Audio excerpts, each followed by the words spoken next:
O deputado Padre João, do PT de Minas Gerais, virou motivo de piadas e de críticas na Câmara ao afirmar que o agro não produz arroz. A declaração do petista arrancou gargalhadas dos parlamentares que votaram requerimentos da CPI do MST.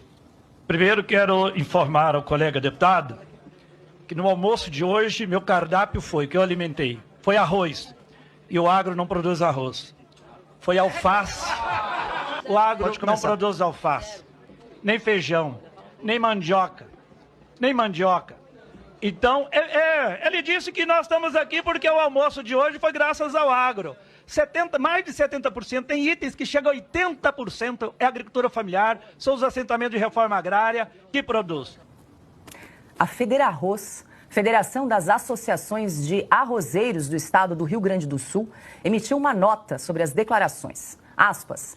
Das quase 10 milhões de toneladas de arroz produzida pelo agro brasileiro na safra 2022-2023, o estado do Rio Grande do Sul foi responsável por mais de 75% desta produção, tendo plantado aproximadamente 839 mil hectares por pequenos, médios e grandes produtores, sendo que apenas e tão somente cerca de 5 mil hectares foi de arroz orgânico, fecha aspas. Silvio, antes de te ouvir, eu quero pedir licença para ler um trecho do texto, brilhante texto, mais um, de J.R. Guzzo, que foi publicado na edição 128 da Revista Oeste, estamos sempre à frente, né?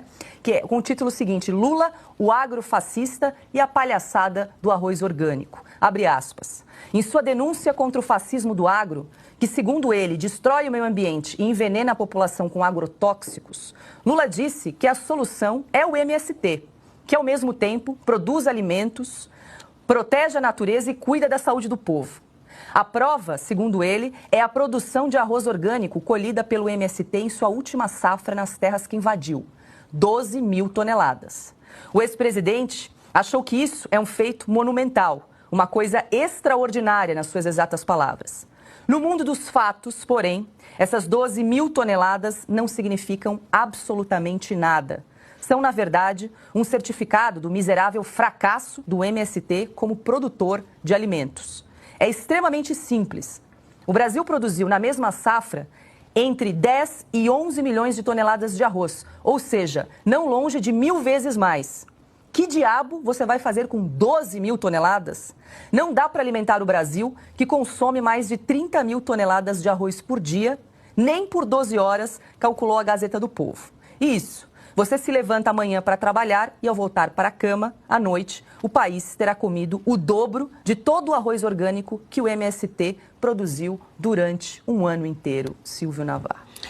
Se você ouve só o começo da fala desse deputado, para até entender que ele está usando uma fake news para defender o MST, a impressão é que se trata de um caso de hospício. Mas veja, Paula, você leu aqui o brilhante artigo do José Roberto Guzzo, e nós aqui na Revista Oeste, no site da Revista Oeste, nós acompanhamos o trabalho do agro com afinco, né? O motor da economia brasileira. E sim, o agro alimenta o mundo. Os números da Frente Parlamentar mostram quase 10 milhões de toneladas, mesmo com o impacto do clima, viu? No Rio Grande do Sul, que é o grande produtor. Esse número já foi maior em safras passadas. Enquanto isso, o arroz do amor do MST, vendido aqui numa feirinha paga, custeada com dinheiro do pagador de impostos, dinheiro que saiu do governo federal, numa praça, aqui num parque na cidade de São Paulo, na melhor das hipóteses, no melhor dos cenários, vai chegar a 15 mil toneladas, ou seja, não alimentaria sequer a zona leste da cidade de São Paulo, a mais populosa, que tem 5 milhões de habitantes,